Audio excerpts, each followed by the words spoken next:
Sejam muito bem-vindos ao Melwood Pub Podcast. Falou em podcast, falou em Melwood Pub. Apresentação, Maurício Simões.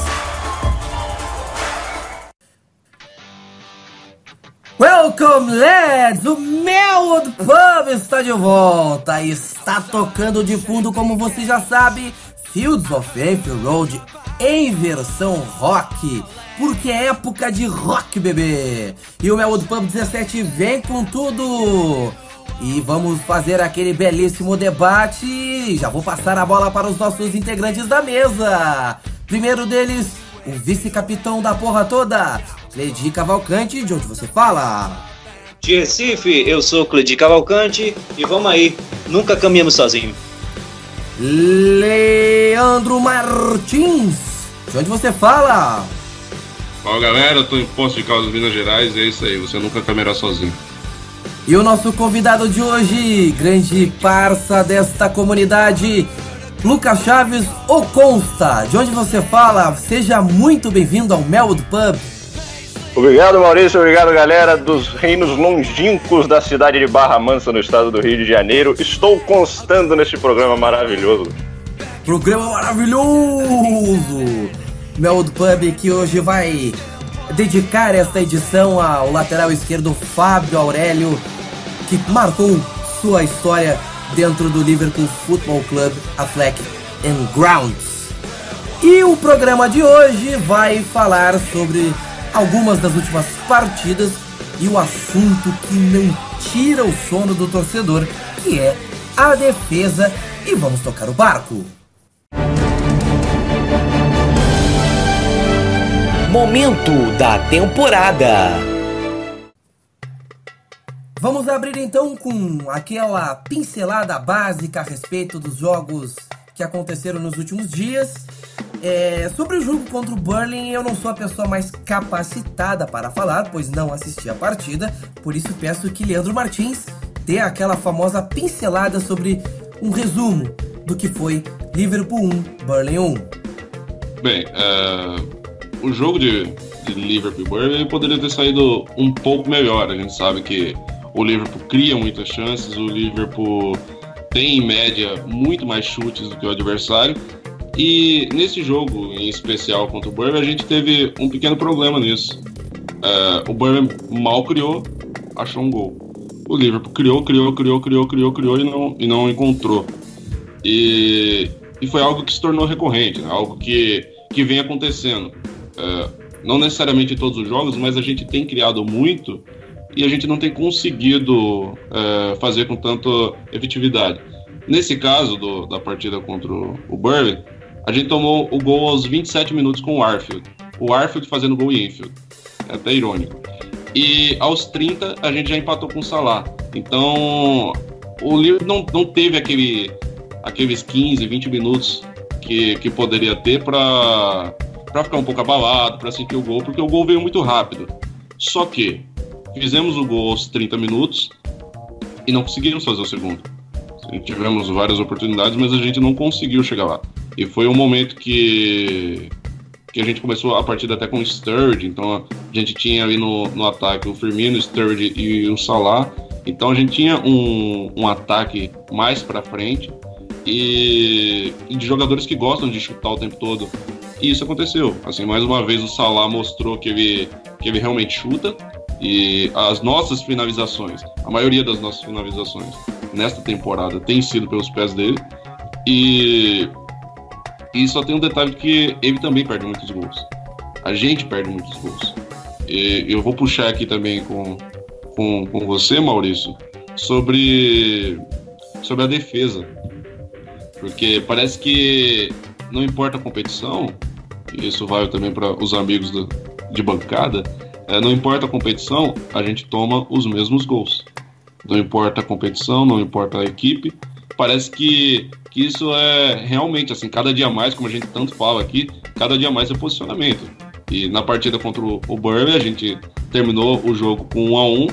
Poderíamos sim ter feito 2, 3, 4-1, mas infelizmente não foi o que aconteceu. Foi aquele sentimento meio triste, aquele sentimento de que o dever não foi cumprido 100%. Mas eu, como um bom otimista, fico feliz que o Liverpool não tenha perdido. Eu quero ouvir não só do Leandro, mas também do Cledi, do Consta, os seus destaques individuais desse jogo contra o Burnley. Cledi, o seu destaque individual desse jogo contra o Burnley? Olha, é difícil você dar um destaque individual, porque eu acredito que o ataque funcionou muito bem em conjunto, né? Apesar deles não ter sido clínicos, eles pressionaram a equipe do Burnley o tempo todo. É realmente uma infelicidade não ter saído esse gol, e também parte de uma reflexão que eles, não tendo nenhum jogador, nenhum zagueiro excepcional, nenhum zagueiro de classe mundial, conseguiram fechar a casinha e defender das investidas do Liverpool muito bem. Também contou com uma falta do killer instinct do Liverpool, mas é sinal que o Burnley nos deu uma lição também em questões defensivas. Mas se é para destacar alguém, eu destaco o Salah. Salah, a mão da porra, e mantém uma média absurda de gols por jogo. Então, o meu destaque é dele, que chegou, encaixou e tá mandando muito bem. Consta, eu quero ver seu destaque individual a respeito do jogo contra o Burnley. Olha, eu vou na mesma do Cledi. Eu acho que o Salah tem se destacado bastante. Eu acho que nesse jogo, principalmente, ele foi uma peça à parte. Ele foi um dos que me agradaram mais em campo. Não só pela questão das finalizações, mas pela questão de tentar alguma coisa diferente. Eu acho que no jogo contra o Burnley o time todo estava sem inspiração, mas o Salah mesmo assim tentava alguma coisa. Então acho que por isso e pelo ataque também ter funcionado de uma forma ok, muito por conta dele também, o meu destaque vai pro Salah. E agora, Leandro Martins, complemente com o seu destaque. Complementando aqui o que a gente tinha falado sobre atacar muito e tal, os chutes na partida contra o Burnley foram 35 para o Liverpool e 5 para o Burnley. Então o meu destaque é o Pope, goleiro do Burnley. Aí vocês vão dizer, não, tá destacando outro cara. Sim, eu vou destacar um do Liverpool. Mas eu quero dizer que se não fosse o goleiro que entrou na fogueira, porque o titular havia se machucado, o Rito, que é um ótimo goleiro, inclusive, e o Pope entrou meio que na fogueira para a partida, e ele foi muito bem. Eu acho que eu coloco totalmente nas costas do goleiro o fato do Burnley não ter tomado o segundo gol. A gente realmente não teve esse instinto assassino, como o Cledi mencionou, porque a gente não conseguiu matar o jogo. Mas realmente o goleiro ele estava num momento inspirado, e é um jovem goleiro, né? Então, assim, sendo imparcial, a gente fica feliz por ele. Infelizmente não chegamos à vitória. O meu destaque mesmo do Liverpool foi o Robertson. O Robertson, ou Robertson, dependendo da rua que você mora, mas acho que ele foi muito bem, e eu acredito que ele mereceria um pouco mais de minutos. Eu acho que o Klopp está pensando nisso já, eu acho que o Klopp vai utilizar dessa forma. O Moreno vem jogando muito bem, então não tem por que a gente abrir a boca agora para falar que o Moreno tem que sair do time.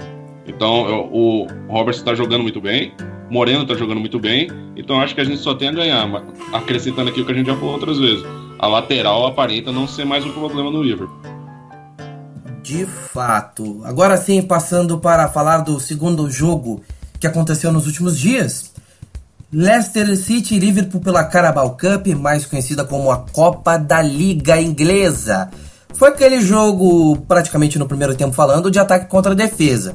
O Liverpool mostrando seu poderio ofensivo e o Leicester se defendendo. Liverpool criou muitas chances, muitas mesmo, e não aproveitou. O destaque desse time foi a volta do Philippe Coutinho ao time titular desde o início do jogo, melhor dizendo. E foi uma atuação do Coutinho muito digna, apesar de ter saído do intervalo, já sendo claramente preservado para o jogo contra o mesmo Leicester no fim de semana. Entrou o Woodburn, o Ward jogou no gol, dá para destacar também aí esses dois jogadores, o Woodburn e o Ward, que ganharam sua oportunidade, tiveram seu tempo em campo, mas novamente a defesa voltou a atacar, né, no sentido negativo, porque o gol do Okazaki foi uma tremenda salada de frutas. O lance de uma bola cruzada, e a defesa afasta de forma equivocada, que seria para frente da área e não para o lado, em direção à linha lateral, afasta para frente, o que dá margem para um rebote, e o rebote que obviamente vai pegar a defesa desajustada, e foi assim que saiu o gol do Okazaki, e depois é aquele espaço, aquele momento de dar espaços pelo meio, pelos lados, mas nas costas do zagueiro sempre. E vale a observação que foi muito bem trazida pela ESPN durante a transmissão de Liverpool e Leicester pela Premier League, que o time tem vários lances em que estoura a primeira bola e na primeira jogada não tem ninguém para combater a pressão, a primeira bola que é respingada, na segunda também não vai ninguém para disputar, e depois o time abre um vão de espaços pelo meio.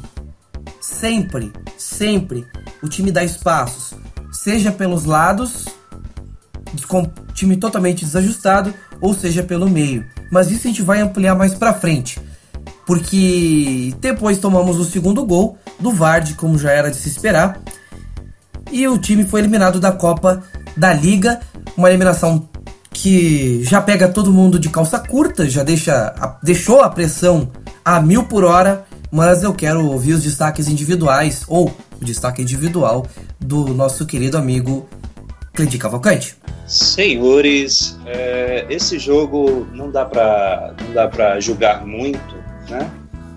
Apareceu os problemas clássicos de sempre, que são os problemas defensivos, mas foi um jogo bom para você ver algumas peças em ação. Teve o retorno do Ings, isso foi muito bom. O Woodburn ganhou alguns minutos, o Ward também, que é um baita de um goleiro, que neste dado momento ele é a terceira opção de Klopp, mas é bom esse revezamento. Também foi bom para o Coutinho ganhar uns minutos, jogou o primeiro tempo inteiro, ganhar ritmo de jogo, né, que foi muito importante para o jogo seguinte. E como destaque individual, se for para mandar alguém assim, só foi a felicidade de ver o Ward em campo, de realmente saber que ele terá chance nas Copas Domésticas, provavelmente será assim na FA Cup, e fico na torcida porque ele é um goleiro muito bom também e nós estamos muito bem servidos nessa posição. Costa, o que dá para destacar de forma individual nesse jogo? Alguma observação a mais? Olha, esse jogo eu achei que pior que o jogo do Burnley, até faltou inspiração em todos os momentos ao time todo. Mas como você mesmo disse, foi legal ver algumas peças que geralmente não são muito usadas aparecendo. O Woodburn, que já não é usado há algum tempo, apareceu. O próprio Ings, né, voltando de mais uma pequena lesão, dessa vez ainda bem que ele teve no jogo do Sub-23. E por isso eu vou dividir, vamos por assim, meu destaque. Assim, mais pelo prazer de ter visto jogar e um também pela qualidade que apresentou em campo depois de bastante tempo sem jogar. Que eu vou dar então o meu destaque para o Woodburn e uma consideração para o Ings. O Woodburn entrou bem, pode não ter sido muito efetivo, mas tentou, chutou, driblou, armou jogadas. E o Ings mesmo por ter voltado depois de mais uma lesão complicada, depois ainda sofreu uma lesãozinha pequena. Aí ficou, acho que uma semaninha fora só por precaução e conseguiu jogar. E ele demonstrou bastante vontade de tentar fazer a diferença, mas infelizmente nesse jogo não deu. Leandro Martins, o seu destaque individual do jogo contra o Leicester pela Copa Carabao. Bem, a gente teve um time misto, a gente começou com o Coutinho, que não era relacionado na equipe titular nos 11 iniciais, já tinha um tempo, e vai lembrar também que nessa partida o nosso lateral direito titular foi o Flanagan. Então já tinha um tempo também que o Flanagan não era relacionado, foi emprestado, depois teve lesão e ficou nisso. E o Flanagan voltou até um pouco acima do peso, que acho que a gente já comentou aqui em outro Melwood Pub.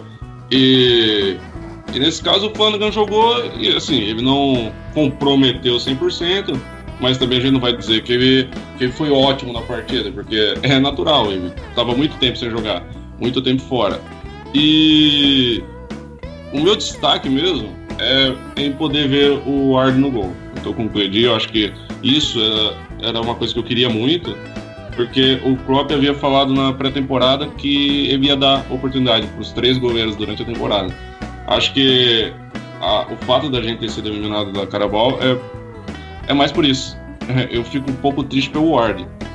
A competição, com todo respeito a quem gosta, a competição se a gente vence ela, sendo o Liverpool o maior campeão dela, a competição dela para mim não é tão importante quanto as outras. Então a gente realmente é para colocar base.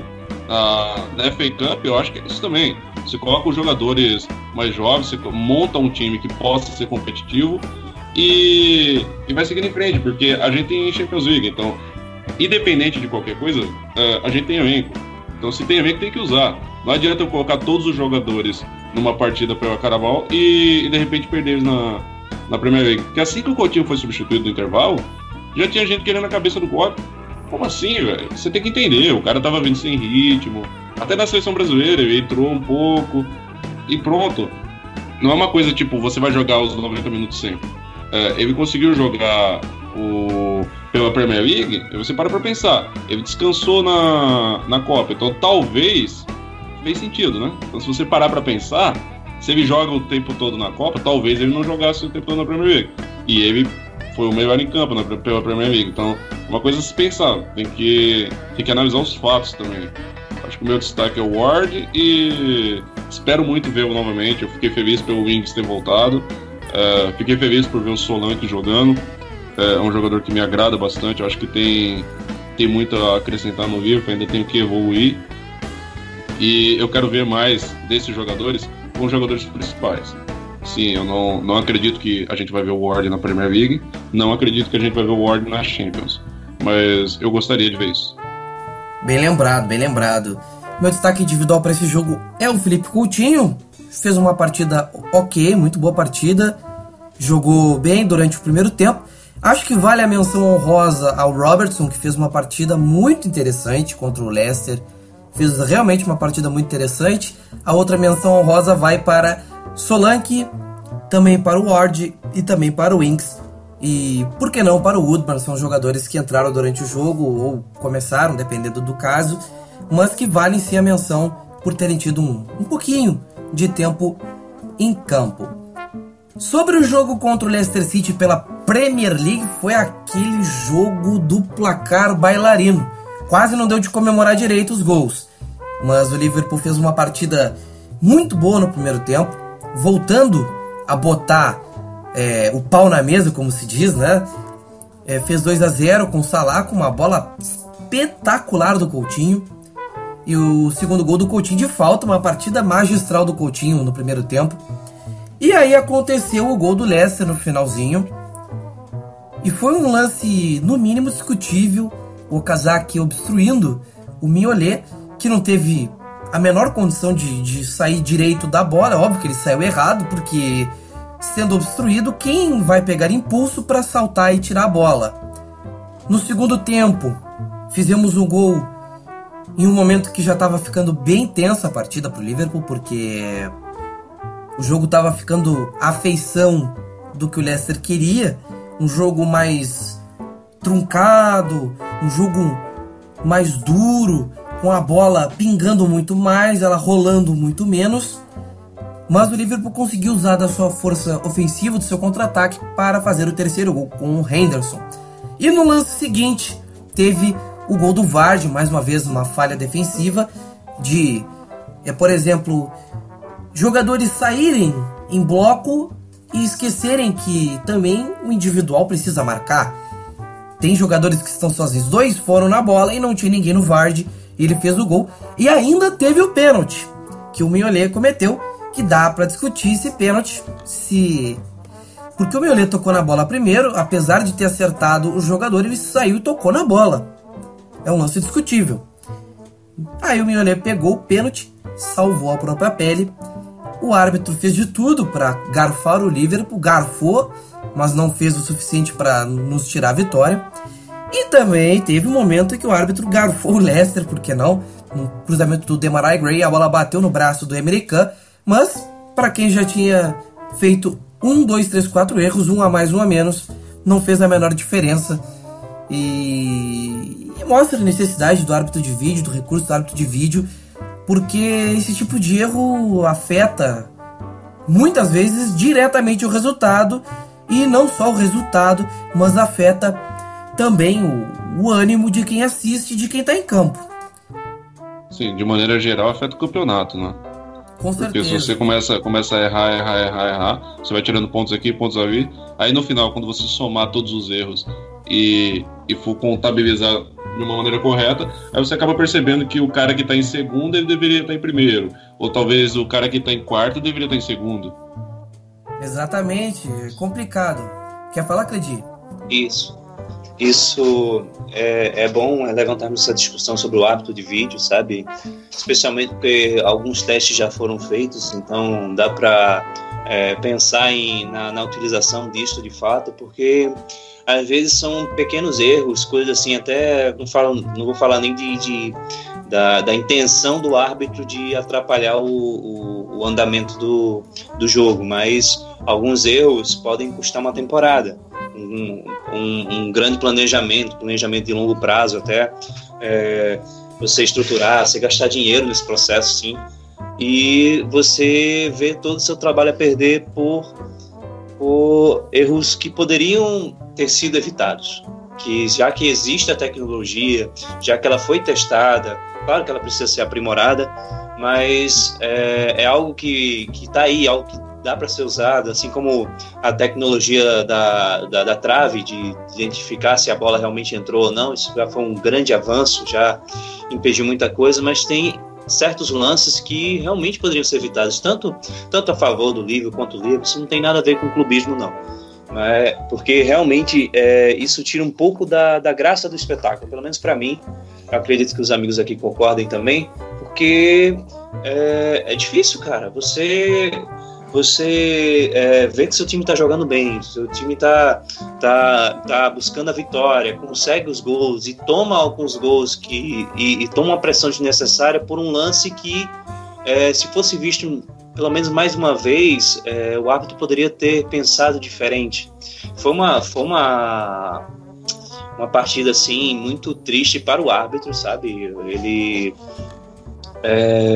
poderia ter feito melhor, teve alguns bons erros assim. Acho que qualquer comentarista de arbitragem que pudesse falar de forma mais profissional haveria de concordar, e só realmente reforço que se temos a tecnologia, devemos usá-la para que isso não atrapalhe a magia do futebol.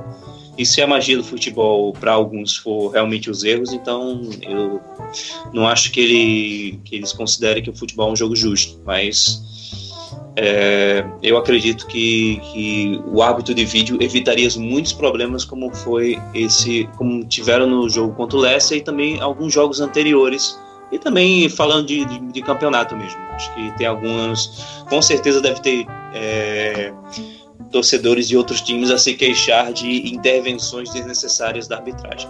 Então é isso que eu penso. Pessoal, acrescentando sobre isso, para provar mesmo o assunto, que a gente não está sendo clubista, a gente quer uma arbitragem de uma maneira mais justa. Vamos analisar aqui. Ontem teve o Manchester City goleando o Crystal Palace. Aí você supõe, o City primeiro colocado, o Crystal Palace o último, não somou pontos ainda no campeonato. Analisa comigo para você entender, meu caro ouvinte. Vamos supor que a partida de City e Crystal Palace está em 0-0 até os 90 minutos. Chega em 90 minutos e tem uma jogada clara de pênalti pro Palace, e o juiz não dá. Aí acaba 0-0. Aí você analisa comigo. O Palace não é um clube, e tem mostrado, eu estou citando o Palace de propósito, porque o Palace tem mostrado isso. Não é um clube que tem conseguido fazer grandes jogadas, não é um clube que tem conseguido atacar, não é um clube que fez gol. Então, um pênalti visto corretamente, dado para essa equipe vencer um adversário mais forte por 1-0, é uma goleada. Então, eu acho que a gente não reclama não, vocês estão reclamando que querem que ajudem o Liverpool. Não, a gente está reclamando porque a gente quer que ajude o campeonato. Pode ser o Palace, pode ser o Manchester United, pode ser o Chelsea, pode ser qualquer time. Eu acho que é muito melhor a gente terminar a partida e saber que tudo que aconteceu foi erro nosso, que a gente tentou, mas a gente não conseguiu, do que a gente pensar, não, a gente foi muito bem, mas o árbitro acabou com a partida. Porque o próprio Anthony Taylor, que foi o árbitro do Leicester e Liverpool pela Premier League, o próprio Anthony Taylor, ele já prejudicou o Liverpool algumas vezes.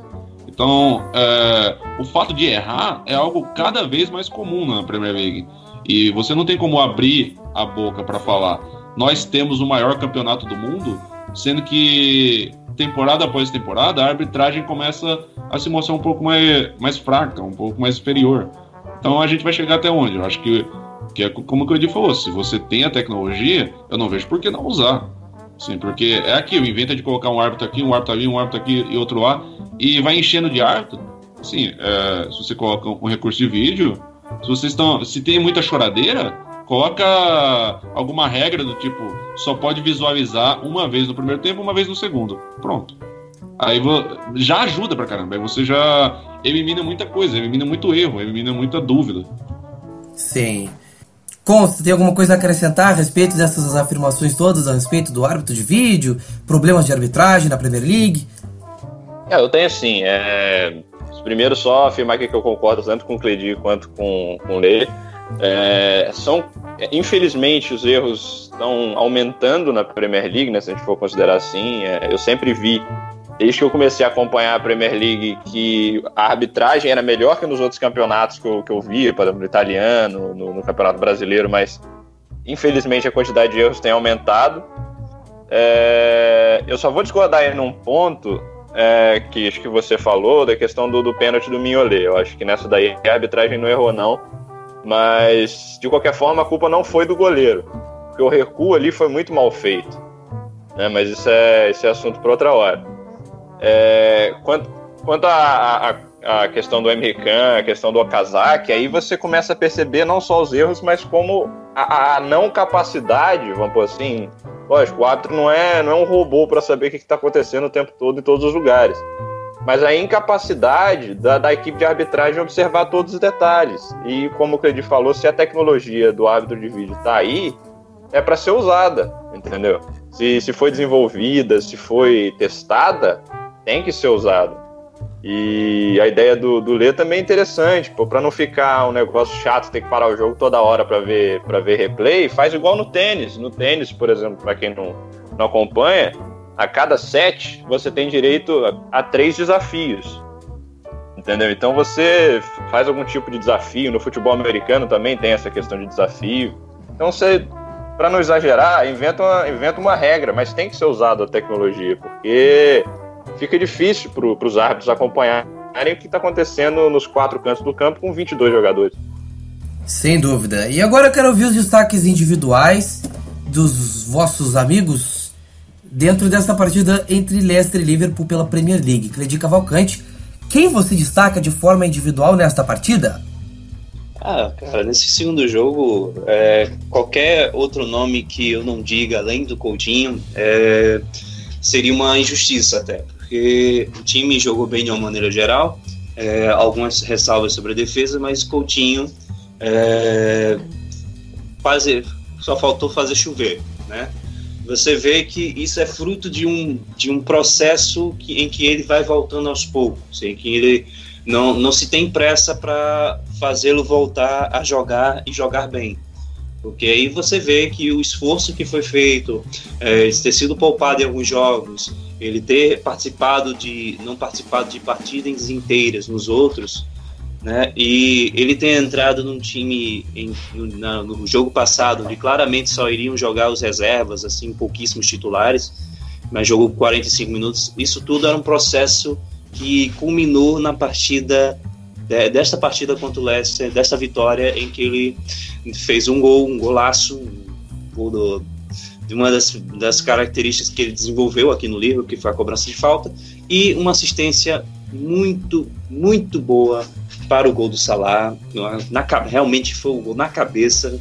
Salah também tem que ter os seus créditos pela boa movimentação, mas vimos novamente que a dupla Salah e Coutinho pode render muito nos campeonatos. Meu destaque, claro, vai para Coutinho, mas tem muita gente ali tá de parabéns, especialmente do meio para frente. Foi bom ver o Liverpool jogando. Foi uma pressão muito grande, foi um jogo daqueles de teste para cardíaco, né? Mas estamos felizes com a vitória e estamos felizes com o retorno do Coutinho. Seja bem-vindo de volta, Coutinho. Precisaremos muito de você nessa temporada. Consta, qual o teu destaque para esse jogo? Ou deste jogo, melhor dizendo?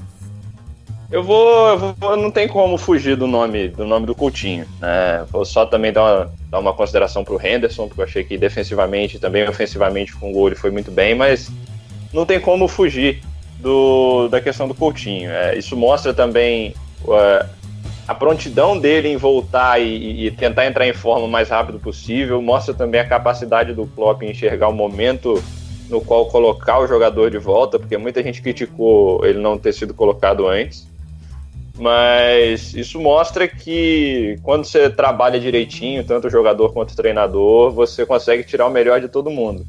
Então não faz muito tempo que ele voltou e ele já tá jogando bem, né? Voltou a jogar bem, jogou ok contra o Leicester na Copa e voltou bem, não tem como fugir disso. E também só um destaquezinho para a conexão Coutinho-Salah, né? Já foi prevista há muito tempo, né? Como diria a famosa letra, essa é a mistura do Brasil com o Egito, veja só você. Então, esses são meus destaques. Cara, eu tava esperando alguém fazer esse tipo de brincadeira. Mas que excelente, cara. Eu nunca tinha pensado nisso, velho. Como assim, Leandro? Tu nunca tinha pensado nisso? Sei lá, eu falo bastante dele, eu até já comecei aqui a campanha Papaléguas Egípcio, mas eu não tinha pensado. Tipo, a mistura do Brasil com o Egito. Neste momento eu estou procurando loucamente uma foto deles dois, que eu quero postar isso aqui. E já faz uma arte com a capa do El-Chan ainda. Aí sim fica a conexão do Brasil com o Egito na Inglaterra. Perfeito. Eu tava esperando pra fazer isso, cara. Nossa, eu falei, ninguém faz, por favor. Eu deixo aqui, assim que este Melwood Pub for lançado, a imagem estará pronta. Ó. Aí, que isso? Rapaz. Mas é só isso mesmo, esses são os destaques. Maravilha, já chegou chegando. Leandro Martins, eu quero ver os teus destaques, ou o teu destaque desse jogo contra o Leicester. Eu vou passar alguns números aqui, porque sempre tem aquela galera que gosta de números. Mas, assim, já deixo claro, eu não acho que número resolva alguma coisa. Mas nesses números em especial, o Coutinho foi muito bem. Sim, ele foi o homem do jogo, sem dúvida alguma. Ele criou 5 chances, 5 chances de gol criada, ele teve 5 roubadas de bola, ele cruzou 5 vezes, ele deu 5 chutes, então ele gostou do número 5, aparentemente. Ele teve 2 divididas ganhas, ele deu uma assistência e fez um gol. O meu destaque não vai para ele. Eu vou dar o meu destaque, assim, com certeza ele é um destaque unânime, a gente não precisa falar muito dele, porque já foi dito aqui. Então eu vou dar um outro destaque que o Consta mencionou. E já vou também pedir a opinião do Maurício, assim que terminar de falar, porque eu quero saber o que ele acha disso. O meu destaque vai para o Henderson. Henderson jogou muito bem. Henderson não marcava desde aquela partida, acho que foi setembro de 2016 contra o Chelsea, naquele gol sensacional, naquela vitória de 2-1. E ele marcou, ajudou o Liverpool, ele teve muita calma, ele pegou a bola, não se desesperou, assim, o Sturridge entrou muito bem na partida, o Sturridge entrou muito participativo, e eu gostei da distribuição, o Henderson na defesa, a vontade, aquele grito de capitão, aquele vamos pra cima, eu achei que foi muito bom, e até mesmo nos momentos onde o Liverpool estava mais nervoso, os erros estavam acontecendo mais, os nossos dois zagueiros eles já haviam tomado amarelo. O Lovren e o Matip já estavam amarelados, o Mignolet já estava amarelado, então o jogo começou a ganhar aquele clima tenso do meio para o final, e isso estava soando que ia ser catastrófico. A gente terminou sorrindo, mas estava com um cara que poderia ter dado muito mal. E eu acho que um capitão ali no meio, porque você pode dizer, não, mas ele não falou nada, a gente não viu nada. Você não tá vendo, mas se tem a força do capitão, se tem a voz do capitão no campo, isso faz diferença. Eu acho que em alguns momentos a gente via o Henderson falando, batendo palma, tipo, chamando a atenção. E isso é bom, a gente precisa de alguém que acorde o time. Porque muitas vezes o time fica apático, aí ninguém fala nada. A partir do momento que tem alguém que chacoalhe você acorda e fala, opa, não, peraí, o que eu tô fazendo? E o que eu falei que eu queria que o Maurício comentasse, queria que tu falasse para mim, Maurício, a respeito da defesa mesmo. Porque assim, foi uma dúvida que surgiu. Os nossos zagueiros estavam amarelados. Aí se o zagueiro fica suspenso e tem outra visão, tu acha realmente que a gente deveria ter contratado os zagueiros, ou tu acha que a maneira que ficou ela foi satisfatória? Assim, eu vou responder essa pergunta lá pro final, porque eu queria destacar o Henderson, mas como tu já destacou, eu vou destacar o Sturridge. O Sturridge é um jogador que entrou muito bem, e ele fez uma coisa que eu acho que faltou em boa parte dos outros jogadores, que foi a cadência. É parar um pouco o jogo, é deixar um pouco amorcegado, é deixar um pouco esfriar. O time deu muito pique, e na hora que tinha que dar uma esfriada no jogo, deixar o Leicester segurar a onda, o time continuou no ritmo frenético e continuou dando tempo pro Leicester se arrumar e fazer o jogo ficar à feição deles. O Henderson fez uma partida muito boa, não há o que discutir. Coutinho também. E vai ser interessante de ver a volta do Mané com o Coutinho indo pro meio. O quanto esse meio vai ganhar tecnicamente. Eu vou responder esta pergunta em específico passando a bola para o debate já, aproveitando então a ocasião. Eu vou responder a pergunta depois da vinheta. Agora, no Melwood Pub, é hora do debate.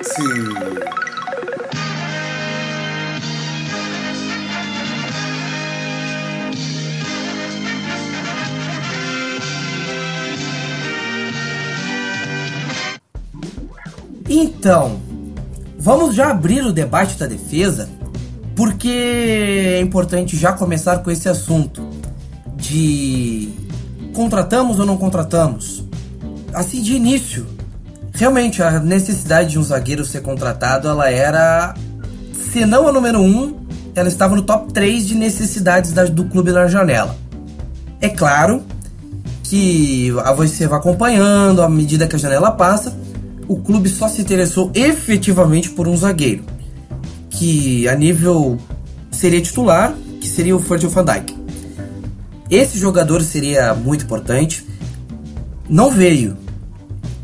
Sem um zagueiro efetivamente, a janela está entre 7 e 8, até disse que poderia ser nota 8, mas vamos lá, botando o pé no chão, 7,5, um 7, porque efetivamente é uma necessidade que mostra-se importante não só para a questão de melhoria do nível da dupla de zaga, em termos de técnica e em qualidade individual. Mas o problema da defesa ele vai além do nome. Mas respondendo efetivamente a tua pergunta, Leandro, a defesa precisava sim de um reforço, porque e se o time precisa mudar para 3 zagueiros em algum momento? E na falta de Matip e Lovren, por exemplo, se os dois se lesionam ao mesmo tempo, como poderia ter acontecido, como é que vai ser?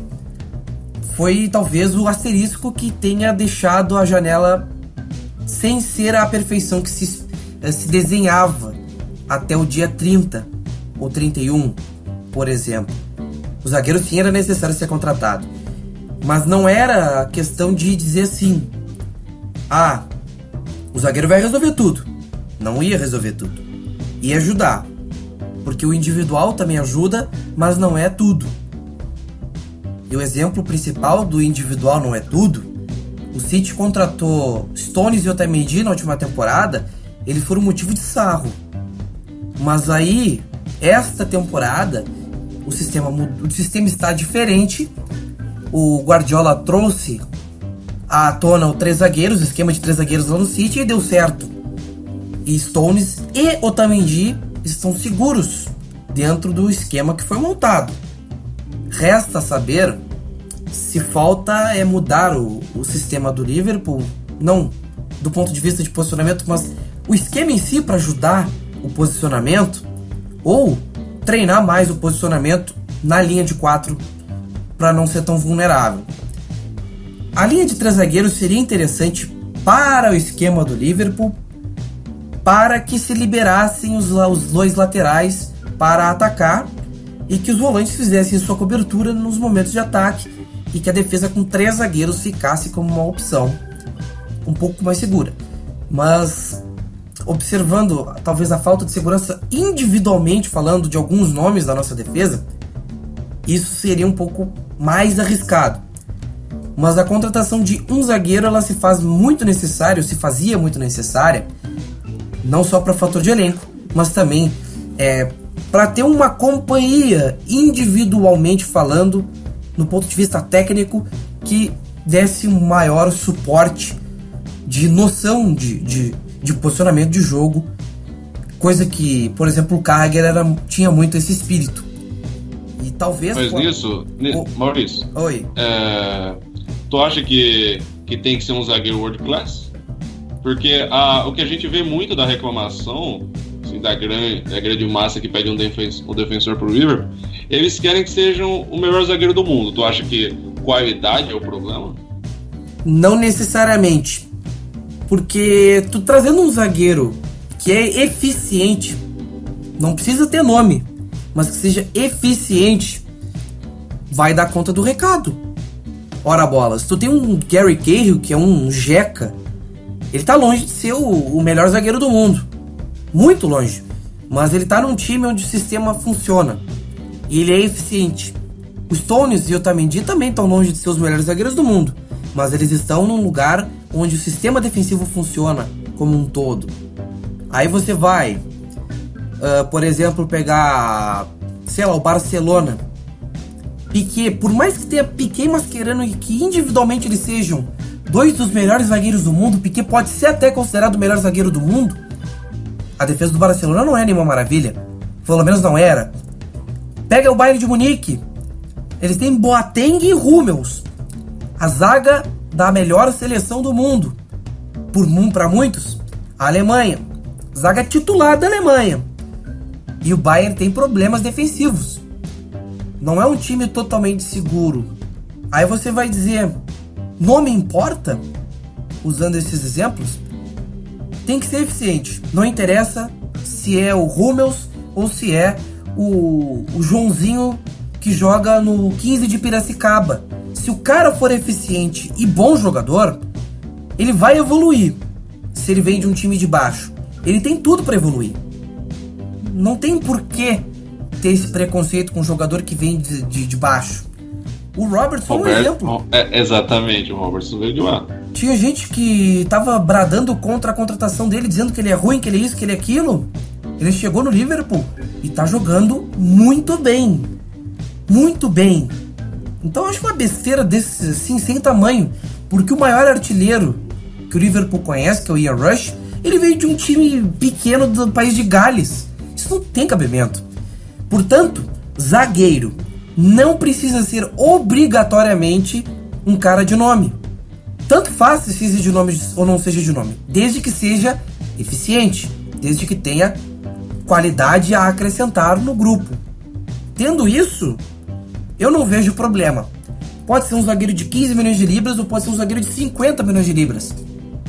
Mas se ele colaborar do ponto de vista técnico e também na questão de noção de posicionamento para o time, eu não me importo se seja A ou B. Sinceramente, não vejo preconceito nesse sentido. A ou B, tanto faz.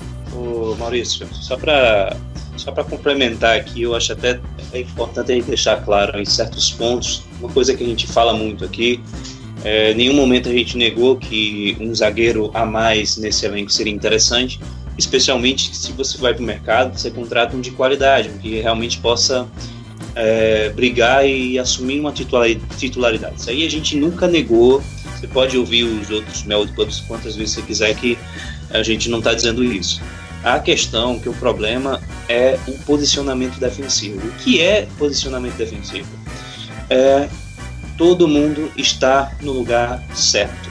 E isso não se refere somente aos zagueiros. Os zagueiros, claro, são o coração da defesa. Eles que são... eles que a função deles primordial é esse serviço defensivo.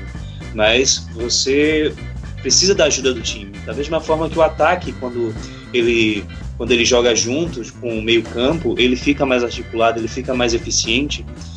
A defesa, quando combinada com seus laterais e os meias, quiçá até os atacantes que possam contribuir, ele torna a defesa do time mais precisa. E aí, quando acontece de que os jogadores não estão nos lugares que deveriam estar, seja por desatenção, seja por inabilidade tática, técnica, né? Seja porque realmente ele não sabe como se postar naquela situação, isso deve ser treinado à parte, independente. Você vê exemplos na própria Premier League, um celeiro de muitos times que gostam de jogar na retranca. Não necessariamente esses times têm jogadores de classe mundial na sua defesa.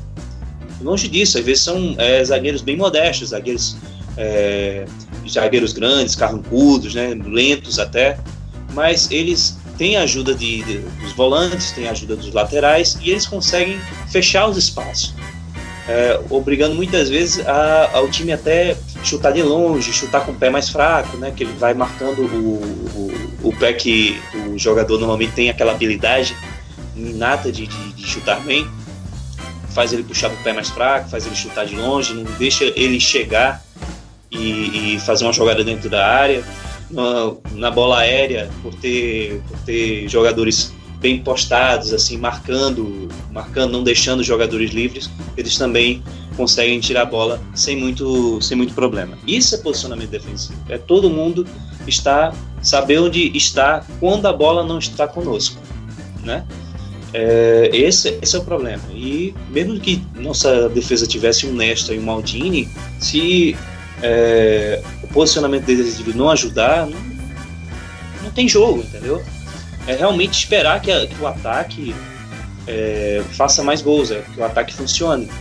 E veja só, nosso problema defensivo vem de muito antes do Klopp, vem do Rodgers, vem do Dalglish, vem até do Benítez. Benítez chegou muito tempo a jogar com 3 zagueiros, né? E quando ele conseguiu arrumar um jeito de não tomar tantos gols, o ataque também não fazia muitos, ou seja, é complicado você equilibrar as ações, especialmente isso tudo tem que ser analisado no contexto. O contexto do Benítez era outro, a diretoria era outra, e agora a gente tem uma diretoria que foi crescendo ao longo do tempo em termos de arrumando a casinha. Hoje Benítez queria muito ter as condições que o Klopp tem hoje, que são outros tempos, é outra organização, é outra gestão, né? Não vamos nem entrar nesse conceito. A questão é que realmente o posicionamento defensivo precisa ser revisto, precisa ser mudado. Não necessariamente é o próprio Klopp que cuida disso, ele tem uma equipe técnica, tem algumas pessoas que focam só nos defensores, tem treinos específicos para a defesa. Então, quando realmente a estratégia não está dando certo, e ele mesmo admitiu em coletiva que isso precisa ser mudado, até na coletiva mais recente disse que esse resultado contra o Leicester poderia ter sido mais fácil, mas valeu porque o clube precisava de uma reação, precisava de uma vitória. E é um certo equívoco, e até para algumas pessoas mais informadas, é até uma levianidade, alguma coisa assim, não sei se entendeu. Mas você achar que o problema é só porque não contratamos um zagueiro. Tem times que os zagueiros são bem modestos e conseguem defender bem. A questão é posicionamento. O Klopp está ciente. O Klopp até afirmou recentemente que isso precisa ser visto, mas você vê um processo, o ataque está funcionando cada vez melhor, isso é um ponto positivo. e o ataque consegue fazer muitos gols numa partida, apesar de perder um monte. Ainda é outra coisa a ser trabalhado, Killer Instinct. Mas, basicamente, é isso. Posicionamento defensivo é isso. É estar onde deve se estar. Isso precisa ser trabalhado no Liverpool, porque aqui a gente tem que falar bem quando merece e criticar quando merece também. De forma que essa crítica seja construtiva, não seja hater gratuito. E isso não... É ser justo, justamente. Né? É você não fazer uma caça às bruxas sem necessidade. O time é bom, o elenco é muito bom. Seria interessante, até pelo que o nosso querido Maurício apontou, porque se o Matip se lesiona, se o Lovren se lesiona, aí a gente só fica com 2 zagueiros, tem que puxar um da base. O da base, por mais que tenha vontade, falte também maturidade, né? Claro que isso tem que ser feito uma transição da base para o time titular. Tem que ser um trabalho específico, não é simplesmente botar o garoto para jogar. Então, há um certo cuidado que devemos tomar na hora de nos posicionar de forma tão rígida a respeito do clube, porque não podemos esquecer do trabalho como um todo e das questões que permeiam do contexto. Não é simplesmente você comparar o Rodgers com não sei quantidade de jogos venceu mais que o Klopp, o Moyes do tempo do Manchester United, porque isso você está fazendo análise fria, você está pegando números que você até não sabe como é que se postam esses números e esquece completamente do contexto, né? Eu até levando esse debate aqui sobre essas comparações que surgiram na internet até antes do momento que o Leicester, que vencemos o Leicester, né? Que nos compararam com o Moyes, compararam o Klopp com o Moyes, compararam o Klopp com o Rodgers, né? Mas espera lá, vamos discutir direito e entender o que há por trás destes números. Eu vejo isso como uma tentativa de desmerecimento de uma parte ou de outra, e a grama do vizinho é sempre mais verde, né? Sim. E essa frase eu não concordo. A grama é mais verde onde você rega. Exatamente. Então, talvez você que analise mais o do outro. Não, o fulano tá vencendo, a gente devia fazer igual. Você devia analisar também as qualidades que nós temos, né? Porque, não quero ofender ninguém ao dizer isso, mas você sempre tem a opinião de torcer para outro clube. Aliás, tem a opção de torcer para outro clube. Você tá torcendo, tá incomodado, tá achando ruim. Uns, inclusive, que eu já acho uma coisa absurda, já estão pedindo pela saída do Klopp. Então, eu já acho que aqueles que se dizem torcedores, que dizem que apoia, que dizem que não, mas a gente fala isso porque a gente quer que o clube vá bem. Assim, você tá tão incomodado, você tem a opção de torcer para outro clube. É uma questão, você pode fazer isso. Mas é porque eu só queria que o Liverpool fosse bem, que o Liverpool fosse melhor. Tá, então paciência. O projeto está sendo iniciado, o projeto está no caminho. Uma coisa é uma coisa, outra coisa é outra coisa. Não vai tentar misturar o seu sentimento e aquilo que você quer com o seu modo de torcer. Porque, como a gente falou, aí você vira um hater. Aí você só quer que ele saia, só quer que isso e aquilo. Mas as pessoas que pedem a saída do Klopp, elas não param pra pensar uma coisa. Aí o Klopp sai, quem é que entra? Traz o Antwerp. Eu não acho que o Antwerp vai sair do Bayern. Ele tá fazendo um trabalho bem irregular no Bayern. Apesar de ter sido campeão alemão, o time não tá passando a menor confiança, sinceramente. Exatamente, não tá passando confiança pra ninguém. Lembra do Bayern, aquele que tomou 3-0 do Liverpool? É aquele mesmo. Pronto, aquele tomou 3-0 pro Klopp, né? Não, mas é pré-temporada. Sim, mas podia ter ganho, né? É pré-temporada, mas precisava tomar 3. A pré-temporada do Bayern não foi boa. Ela foi bem irregular também. E tá sendo até na Bundesliga. Você tem que analisar que a grama do vizinho é mais verde porque o vizinho tá regando. Então, se você parar pra pensar que temos qualidade, o projeto tá assim no caminho, e a gente não vai ficar a vida inteira falando de projeto. É porque leva tempo. Se você é um torcedor que quer tudo, como o Cledir sempre fala, torcedor checkpoint, você chega num momento, aí você quer que na outra temporada seja igual. Sim, pô. Não é porque a chegada do Klopp deu muito sucesso e foi muito rápido que as coisas vão ser assim sempre. ele já percebeu o que tem de errado, ele reforçou a equipe, temos um elenco um pouco mais cheio e ao mesmo tempo mais enxuto. Então as coisas vão se encaminhando, não é de uma hora para outra. Aí vai levar, não, mas ele já tá para a terceira temporada, David Weir. Sim, não é motivo para ter desespero. Leandro, você tem que ver até o Barcelona, o Real Madrid, os times que as pessoas tanto veneram e tal, eles também passam por momentos de altos e baixos. Real Madrid, você acha que o Barcelona... só pra pegar, o Real Madrid do Mourinho. Quanto tempo o Real Madrid do Mourinho ficou sem ganhar coisíssima alguma, além de copas locais? Não é esse, o Real Madrid galáctico, ele já entrou em crise. Sim, olha isso, não tem padrão. Cada um é um. Cada trabalho tem sua particularidade, tem seu tempo. E é aquela história. Imagina, o Barcelona não ganha todo jogo, não ganha todo o campeonato.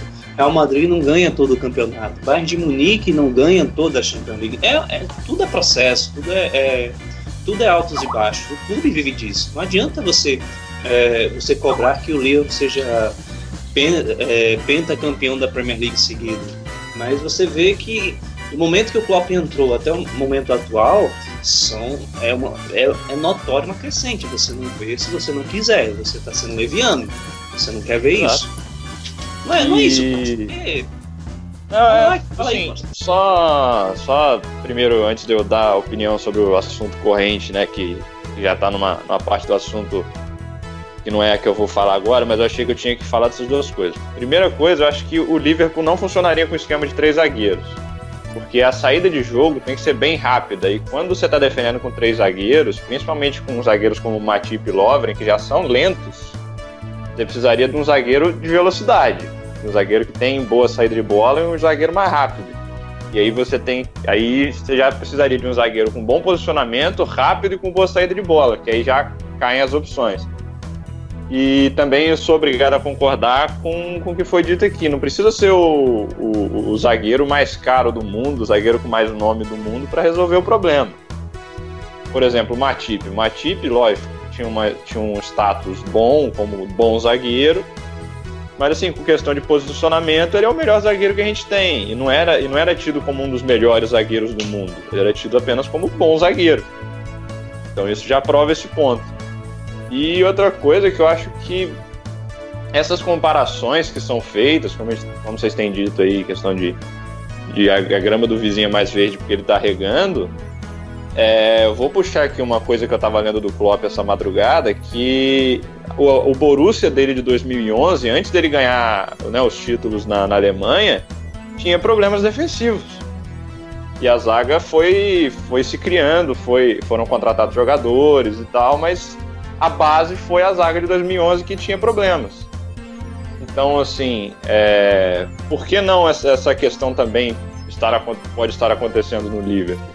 Né? Todo mundo já sabe que o ponto, vamos por assim, pior do Klopp é a defesa, mas ele já teve problemas defensivos e conseguiu arrumar. Por que não arrumar no Liverpool? E questão que o Cledi falou um pouco atrás de times retranqueiros e tal, com zagueiros não tão bons assim conseguirem se defender bem, eu acho que é muito pelo treinamento específico, porque já é a proposta do time.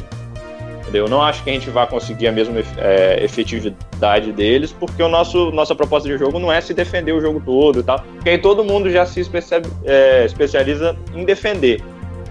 Mas aí é como o Cledi mesmo falou. A equipe do Klopp, que tem a equipe responsável pela defesa, a equipe responsável pelo ataque, a equipe do Klopp tem que achar o posicionamento, a estratégia ou a formação melhor para a defesa. Sim, tudo faz diferença nesse momento, porque se o time não tem uma estratégia definida, é complicado, porque aí já fica naquela situação, o time não consegue se soltar, o time já não consegue fazer as suas... o time não tem a organização necessária, vamos dizer assim. Essa é a palavra, organização. Se o time não é organizado, não há a menor condição do time conseguir fazer alguma coisa, e pode estar lá. Na lateral direita o Cafu, pode estar na lateral direita, sei lá, o Daniel Alves, pode estar na dupla de zaga Bonucci e o Hummels. E na lateral esquerda pode estar o Mendy. Não vai adiantar se não tiver organização.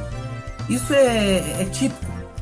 E tu olha, se tu olhar a seleção brasileira de 2014, a defesa era muito boa, individualmente falando. O Brasil não tinha uma defesa fraca, mas era desorganizada. Era uma defesa completamente perdida. Totalmente desorganizada. E tomou 7 de um time que era organizado. E que muita gente falava: vamos botar a Alemanha, vamos atacar a Alemanha e eles vão se azarar nos nossos jogadores que são rápidos. Era um time totalmente organizado. E isso faz toda a diferença. Organização. Maurício, isso é importante, porque as pessoas podem exaltar a Alemanha como for, mas a Alemanha não apresentava um futebol de encher os olhos, não.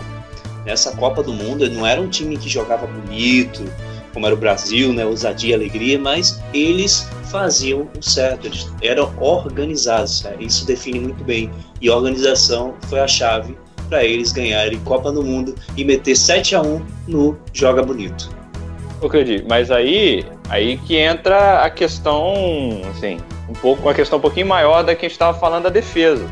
Jogar bonito não necessariamente é ser organizado, é ser bom, e ser bom não é necessariamente jogar bonito, entendeu? E você, por exemplo, jogar feio não significa que você seja ruim, entendeu? Significa...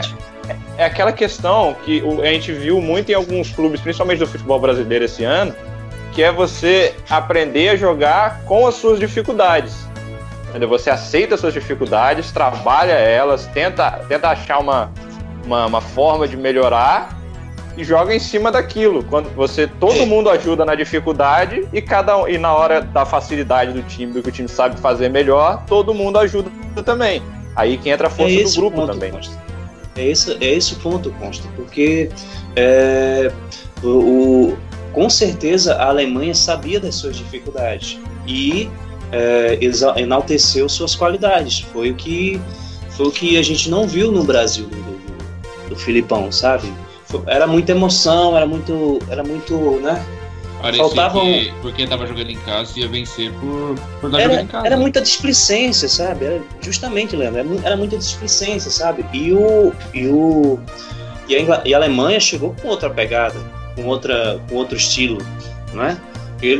Claro que eles sabiam qual era o ponto forte e o ponto fraco. Eles não tinham até um time tão habilidoso do meio para frente quanto o Brasil, mas eles sabiam o que eles tinham que fazer. E fizeram muito bem feito. Essa parada. Você realmente, como você disse, Consta, que eles sabem o que eles deveriam fazer.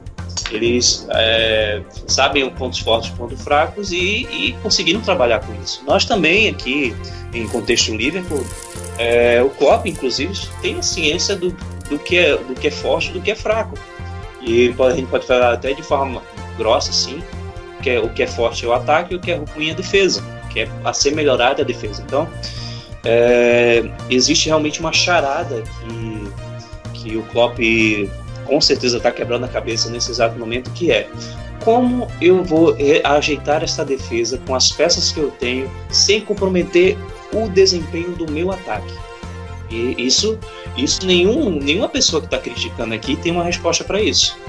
Nesses hates gratuitos, essa galera, se tivesse no lugar do Klopp, também estaria quebrando a cabeça. Não estou rebaixando o Klopp, não, mas isso é um desafio.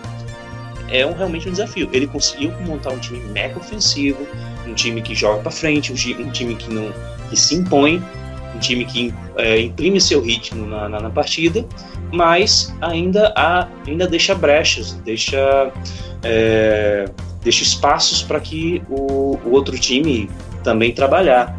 Então, o Klopp, se o Klopp tivesse resposta para isso, acredito que nós já estaríamos vendo. Então, isso é uma coisa que certamente vem com o tempo, e eu acredito que o Klopp tem cacife para resolver essa questão também. Assim, só para pegar um exemplo de quem adora fazer festa em chiqueiro, que chafurdar em situações pífias de que as coisas se resolvem com troca de técnico, se resolvem com limar o elenco inteiro. Não é bem assim. E pegando o gancho do futebol alemão, Eu li um livro, e eu recomendo a todos que estão nos ouvindo ler o livro Gol da Alemanha, da editora Grande Área.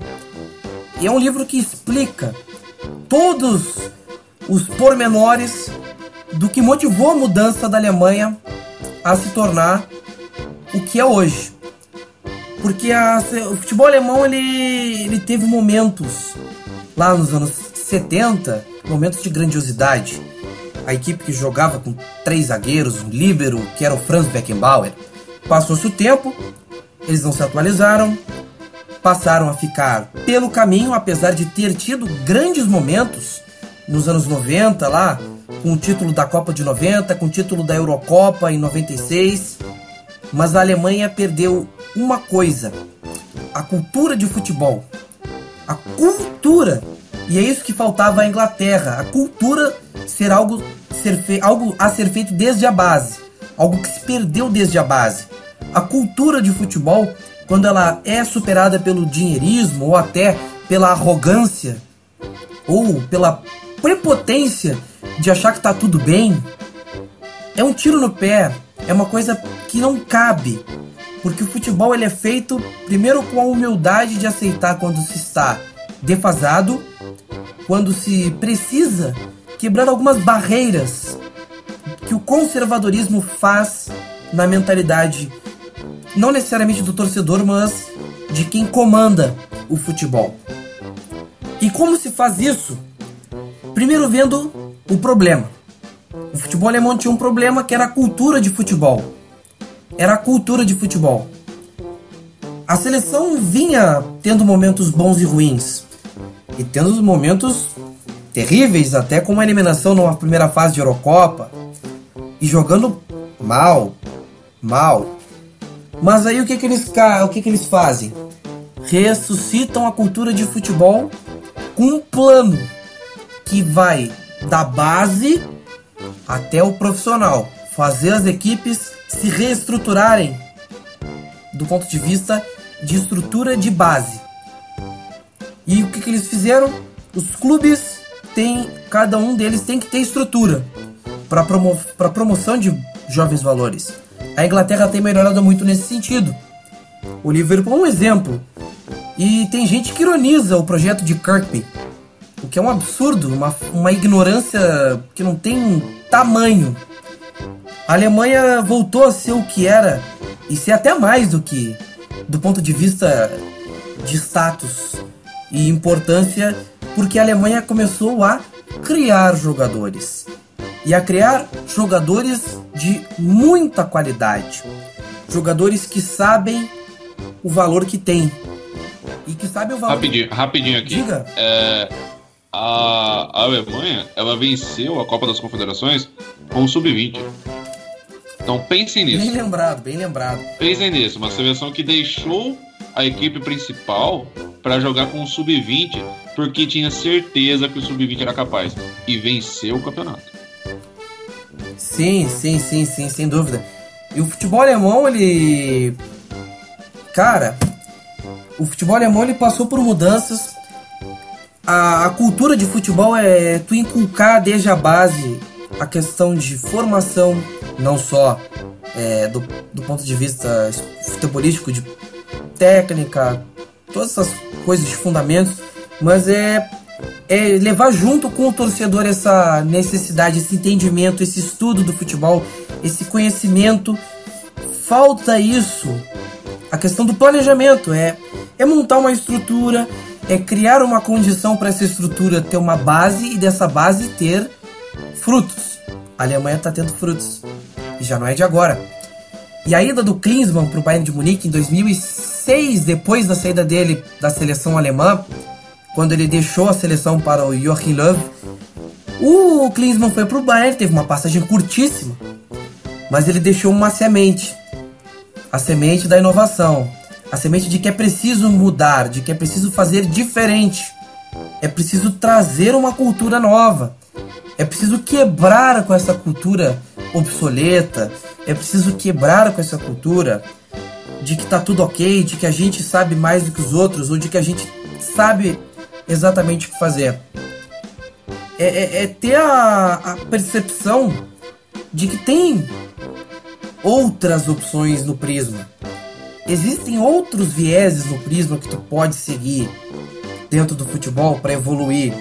Será que tá tudo certo? Isso que a Alemanha não tava na pior das piores, mas estava mal. E a Copa da Alemanha de 2006, a preparação para tudo aquilo foi o primeiro passo. Porque se criou uma base e se recuperou a confiança. E a cultura foi recuperada, a cultura futebolística da Alemanha. A Inglaterra precisa disso. Mas isso é na questão da formação. Porque a cultura de futebol inglês talvez já tenha de sobra. O britânico em si tem de sobra. Mas na questão de formação falta a cultura pro inglês. Ter aquela cultura de formação, aquela cultura de criar o jogador, de mostrar o jogador todo o processo de formação ao clube, o processo de formação, trazer essa informação. Me estendi demais falando, fazendo altos círculos, altos giros, mas em suma é isso. O planejamento da Alemanha se baseou nisso. Criar uma cultura a partir da formação de base. É ter essa conexão do jovem com o futebol desde cedo. Ou ter conexão do futebol com quem joga desde cedo. Isso é importante. E essa foi a questão do planejamento, a importância, porque eles não tinham a real necessidade de fazer isso, mas fizeram. Planejaram e colheram os frutos em 2014. Se bem que os primeiros frutos colhidos eles tiveram na Euro 2008. Ou na Copa da Alemanha em 2006, se preferirem levar em conta. Mas a primeira colheita veio em 2006, ainda no misto do que era antigo com o que era novo. 2008 com a Euro já tinha uma novidade e os resultados continuaram aparecendo. 2010 na Copa do Mundo foi talvez o primeiro grande indício de que algo gigante vinha para a Alemanha. 2012 na Euro não foi tão bom, mas já havia uma campanha muito boa. Não terminou na final, mas tudo bem. 2014, Copa do Mundo. A melhor Alemanha possível nos últimos anos. Campeã. E campeã com pompa, garbo e elegância. E aí vamos, 2016, outra Euro. A Alemanha parou na semifinal. Não foi tão bem assim quanto se imaginava. Mas tem Copa das Confederações 2017 com os jovens. Isso é uma amostra do fruto que ainda dá e ainda há de ter em alguns anos mais pra frente. Porque boa parte dessa galera que foi pra Copa das Confederações vai pra Copa do Mundo. E vai vir uma turminha ainda que vai pra Copa do Mundo não só de 2022, mas 2026, 2030.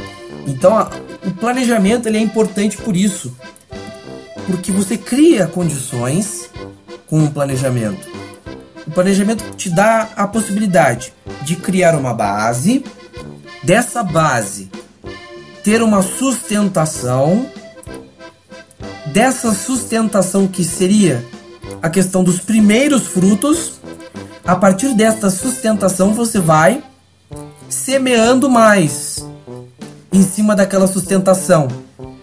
Essa sustentação vai criando ramos, vai criando outros filos, outros filetes de resultados, outras estruturas, outras sustentações. E quando vê, tem uma árvore pronta. Tá ali o fruto só esperando para nascer ou para ser colhido. É isso que o planejamento se sustenta. É criar uma base, dessa base vir uma sustentação e dessa sustentação ter os galhos para os frutos serem colhidos, seja em breve ou seja daqui a médio ou longo prazo. O planejamento se sustenta nisso. Alguma consideração de alguns de vocês? Sim, eu acho que a gente falou o que tinha que falar mesmo. Acho que foi tudo muito bem claro, esse assunto de que tu até falou que se estendeu um pouco, mas é bom porque todo mundo percebe isso, né? Porque olha como é, quando você para usar o cérebro, quando você para entender o que está acontecendo, quando você para de ficar pedindo, eu quero que o fulano saia, demite todo mundo, monta o time de novo. Então, se você parar para pensar como funciona tudo, como que os projetos, tudo que você vai fazer leva um tempo para ser criado, aí você percebe que não é do dia para a noite que as coisas acontecem. Assim, uma coisa ou outra pode acontecer, pode melhorar muito de um dia para o outro, mas isso é um ponto fora da curva. Então, você tem que entender que as coisas precisam de tempo e as coisas estão indo. Cabe a você acreditar ou não, mas estão indo sim. Isso, o planejamento ele vai contra a cultura que muita gente tem hoje do imediatismo, né? O planejamento ele pode demorar para mostrar resultados, você pode ficar puto porque o time não ganha, porque o time não tem título, porque o time não faz isso, não faz aquilo, mas com o exemplo que o Maurício deu da Alemanha, a gente percebe que o planejamento ele traz muitos frutos e durante muito tempo. Já está mais do que na hora do Liverpool fazer esse planejamento.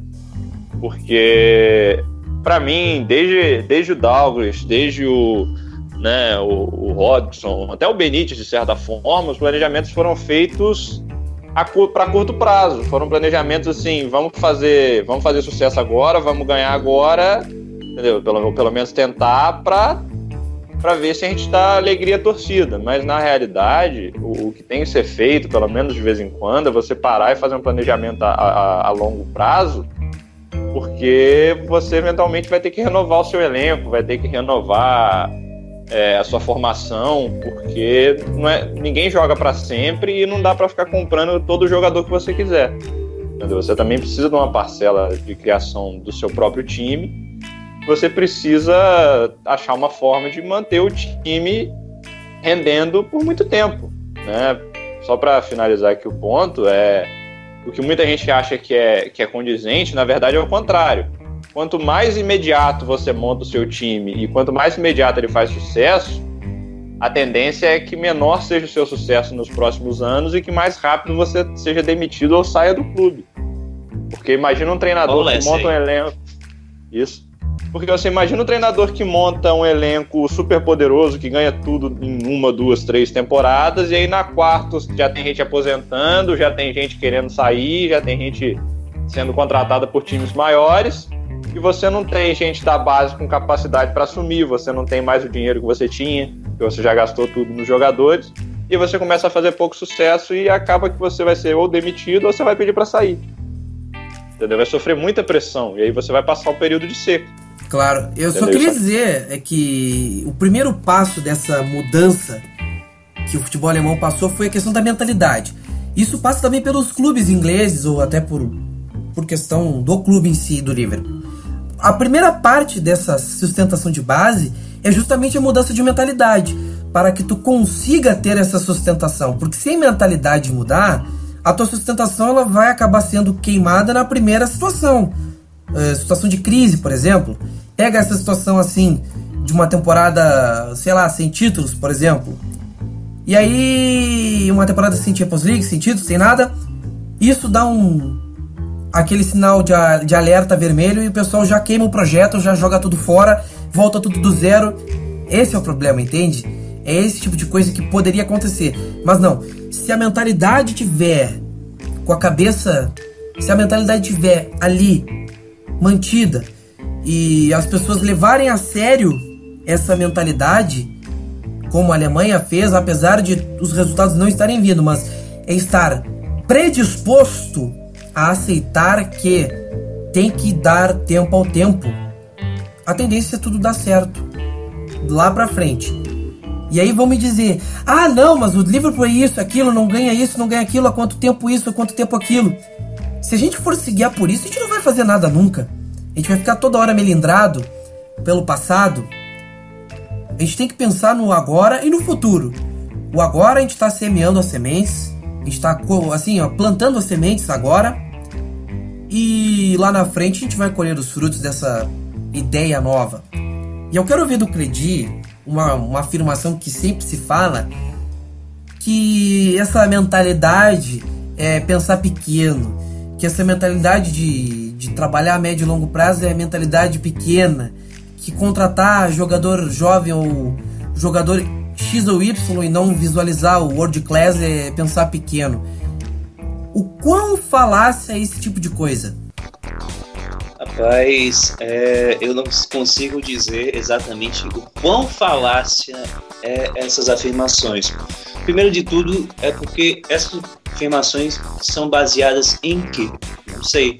Porque essa pessoa não está acompanhando o mesmo clube que eu. Eu tenho quase certeza disso. Porque se você olhar bem, se você acompanhar a evolução do clube nos últimos anos e você vê o quão pontuais foram as contratações, você realmente entende que existe alguma coisa crescendo, um trabalho sendo desenvolvido. E os exemplos estão aí, cara. Malharam tanto o Mané, que era mais um jogador do Southampton, e o Mané, na sua primeira temporada, foi eleito o melhor jogador do time, até mais do que o Coutinho, o amado Coutinho, né? E você tá vendo a mesma coisa com o Salah, muito meio queimando a língua com o Salah, com a maneira que o Salah tá jogando, que o cara faz um gol por jogo praticamente e ainda chega com perigo, ainda ajuda na movimentação. E muita gente fala do Firmino, muita gente fala do próprio Henderson, como a gente já apontou aqui mais cedo, e também, né, do Oxlade-Chamberlain, né, que inclusive até vem torcedor do Arsenal zoar a gente, eu não sei com que base, né? E você vê e você percebe que a inteligência do Klopp em montar um grande time, em montar um elenco muito versátil, muito rápido, muito conciso, muito presente, muito a sua cara, sem precisar gastar grandes cifras. E você vê o balanço dos caras que saíram, dos caras que chegaram, a diferença é muito pequena. E realmente mudou a cara do time pelo balanço, investindo de forma inteligente, né? O resultado está aparecendo, o resultado está surgindo. E como é que eu posso dizer? Pessoas reclamam antes mesmo de verem certos jogadores jogarem. Com que base você reclama do Oxlade-Chamberlain, por exemplo? Ele é um jogador jovem ainda, ele é um jogador inglês, isso é muito importante para a inscrição nos campeonatos. Ele é um jogador jovem que ainda pode evoluir sob a chancela do Klopp. Uma coisa é você jogar sob a chancela do Wenger, né? E outra é você jogar sob o Klopp. Você vê como os jogadores evoluíram nas mãos do Klopp. Você tem o Moreno, você tem o Henderson. O Henderson cresceu muito com o Klopp. Você vê até o Lallana. Exatamente, era isso. O maior exemplo é o Lallana. O Lallana ele era um jogador que todo mundo queria que saísse do clube. E agora a gente está aqui sentindo falta dele. E você vê, né, que como um treinador faz a diferença, como uma mentalidade de clube, uma mentalidade de trabalho, uma mentalidade de crescimento faz diferença no clube. Coisas que você não vai ver no FIFA, coisas que você não vai ver nessas rodinhas de bar de gente que se acha mais torcedor que todo mundo, só porque tem um membership e se acha melhor que todo mundo. Não é assim. O ideal é a gente sentar e conversar como a gente aqui. A gente sempre foi clima de conversa. Aqui é tudo em casa, né? E você tem que ter calma, você tem que analisar o que está acontecendo. Não é só você olhar para o time, olhar para os resultados, olhar para números de forma fria e você tomar aquilo como base. Existe muito mais do que isso. Futebol é muito mais do que isso, né? Não estou falando para você ser um especialista, você ser um comentarista de ESPN, nada não, cara. Mas eu acho que como tudo na vida, para a gente poder falar com propriedade sobre as coisas, poder dar nossa posição, nossa visão de mundo, a gente precisa se informar, a gente precisa, para não se passar por leviano, para não se passar por desinformado, para não ter essa vergonha, sabe? E você chegar e falar que o Firmino não joga nada, que você colocar o Coutinho no banco é burrice, quando você claramente sabe que o Coutinho não jogava há 3 semanas, e ele precisava de ritmo de jogo, se encaixar na equipe. Você falar de peça A ou peça B, devia ter contratado alguém, jogador A, jogador B, o outro time da cidade fez uma janela melhor, contratou mais gente, E o Milan, claro, você está olhando de forma quantitativa, você está esquecendo a qualitativa. Você só se importa com números, cara. E o Milan gastou dinheiro de verdade. O Milan gastou dinheiro de verdade. O Everton gastou dinheiro de verdade. Olha o que essa diretoria tá fazendo com o Liverpool. Exatamente. Você vê o quanto...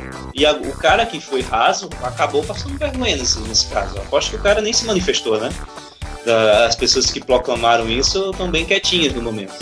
É essa parada. Você tem que ter propriedade sobre as coisas que diz. Seja no trabalho, seja com alguma coisa que você diz ser especialista.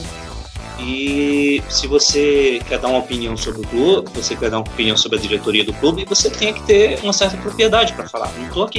Não estamos aqui sobre nenhum pedestal, não. Por isso mesmo que estamos aqui conversando, estamos abertos ao debate e tal. Mas o que nós estamos julgando aqui é você falar sem qualquer embasamento. Você dá opinião, é igual a opinião da internet. Você olhar a manchete e você desenvolver toda uma tese sobre a manchete sem sequer ter clicado na notícia e lido o resto. Isso é vergonhoso. Me desculpe você, mas isso é vergonhoso, e se você faz isso, você tem que rever seus conceitos. É isso. O Pop está fazendo um excelente trabalho aqui, a diretoria tem um trabalho excelente. Estou ansioso para ver o Kirkby funcionando, o novo Kirkby, onde a base e a equipe principal irão trabalhar juntas de fato, irão trabalhar sobre o mesmo quilômetro quadrado. Isso é fantástico, isso é maravilhoso, isso é uma mentalidade de quem pensa no futuro, quem sabe que a base é importante para você desenvolver jogadores com a sua cara, sem precisar gastar dinheiros malucos, dinheiros absurdos. Você forma seus jogadores na forma que o Liverpool joga. Isso é fantástico. Isso é coisa que o Reita não vê. E, meu querido, você está perdendo muita coisa do Liverpool. Sai desse pedestal aí e acompanha mais de perto, que você vai ver quanta coisa boa. Que é negócio? Para pensar negativo e para pensar positivo, você faz o mesmo esforço mental. Então, eu penso positivo e vejo, de fato, as coisas boas que estão acontecendo no clube. Claro, tem coisas a melhorar, o trabalho não está completo, o trabalho está em desenvolvimento. Se o trabalho estivesse assim terminado, estaria errado, porque o trabalho não para, não é verdade? O trabalho não vai parar e a gente vai seguindo, caminhando juntos. A gente já sabe que a gente não caminha sozinho, então vamos ficar felizes, cara. O nosso futuro é brilhante. Siga-nos no Twitter, @MelwoodPub. Curta a nossa página no Facebook, facebook.com/MelwoodPub. Curta, compartilhe, comente, seja o nosso colaborador. Ainda no assunto de defesa, vamos ouvir agora o nosso querido amigo Luiz Felipe Santos, do Makers Dream Brasil. Ele fala um pouco sobre a nossa defesa. E aí, galera do Melwood Pub, meu nome é Luiz, eu sou representante da Makers Dream Brasil. Quem não conhece nosso trabalho ainda, procure no Twitter ou no Facebook. Quero agradecer a chance de estar participando aqui pela primeira vez, e de muitas, né, espero. E então, a questão da nossa defesa, pra mim, quem me conhece, quem já falou comigo antes, inclusive vocês, da galera aí que tá no podcast, que a gente conversa bastante, eu sempre fui meio contra a contratação do Van Dijk pelo preço no começo da janela. Só que no momento que a janela foi se desenvolvendo e que ele era o nosso único zagueiro disponível na janela, eu comecei a ver essa contratação com melhores olhos, mais pela questão de ser tudo ou nada. Mas o principal motivo pelo qual eu não queria a contratação dele no começo é que eu acho que um nome não vai ser o bastante para arrumar toda essa defesa. A gente ainda vai conceder muitos gols bobos e pagar todo esse preço num zagueiro seria num zagueiro que ainda não se sabe muito sobre, rendendo num time grande ou algo do tipo, é que vai jogar muita pressão para cima dele, porque ele é um bom jogador, mas vai jogar muita pressão em cima dele para consertar um sistema que é falho por anos. Não é falho só desde o Klopp, não é falho só desses jogadores, mas que ele vai chegar como se fosse Messias. Ele vai chegar nos olhos da torcida como o cara que vai arrumar nosso sistema defensivo, e não vai ser assim. Porque nosso principal problema não são os nomes, e eu defendo isso faz muito tempo. Por mais que o Lovren seja uma válvula de escape aí para críticas, o Klavan também, mas não dá para culpar só os jogadores, é impossível você fazer isso, porque o posicionamento da nossa defesa, pela natureza do nosso jogo, é muito exposta. Então, o principal problema dessa defesa é o posicionamento e a característica dos jogadores. A gente não pode colocar o Klavan para ficar posicionado na linha do meio campo, porque ele não vai alcançar um atacante. É impossível um atacante passar pelas costas dele e ele alcançar pela velocidade, porque pela característica ele não é esse tipo de jogador. E nossa cobertura nas laterais não é necessariamente tão rápida, apesar do Moreno ser bem rápido e do Trent, do Klein e do Robertson também serem jogadores que conseguem perseguir. Nossos laterais funcionam praticamente como pontas, porque nossos pontas afunilam muito o jogo. Então os laterais estão muito à frente no campo, e até eles retornarem, a gente tem um grande problema. O que me leva à questão do número 6, a função do Jordan Henderson, que é um grande jogador, eu defendo isso sempre, ele é um grande capitão, um grande jogador, tem muitas qualidades, mas não tem como pedir para ele ficar na frente da zaga e defender, porque simplesmente não é a característica dele. Ele sempre foi um jogador criativo, sempre foi um jogador de muita qualidade de passe, muita qualidade de chegada, finalização longa, e ele tá jogando nessa posição exatamente porque o Klopp quer muita qualidade e quer muito dinamismo na saída de bola. Só que não tem como ele fazer tudo isso e conseguir defender defender a primeira linha de 4 com o espaço que a gente deixa entre os laterais e com o espaço entre os outros dois meio-campistas. Se você pegar o jogo contra o Burnley, por exemplo, o gol que a gente tomou é muito claro.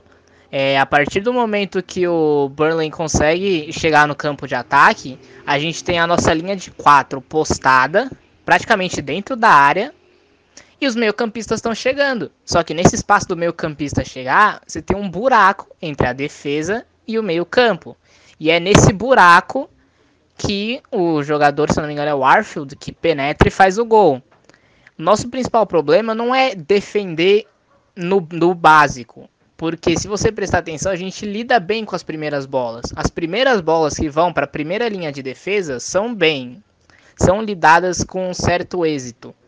Então, o principal problema é que depois que alguém corta a primeira bola, tem um espaço muito grande para quem está chegando, e a segunda bola nunca é nossa. A segunda bola sempre é do adversário, que chega com espaço, e geralmente ele chega de frente, obviamente, e pega uma defesa exposta.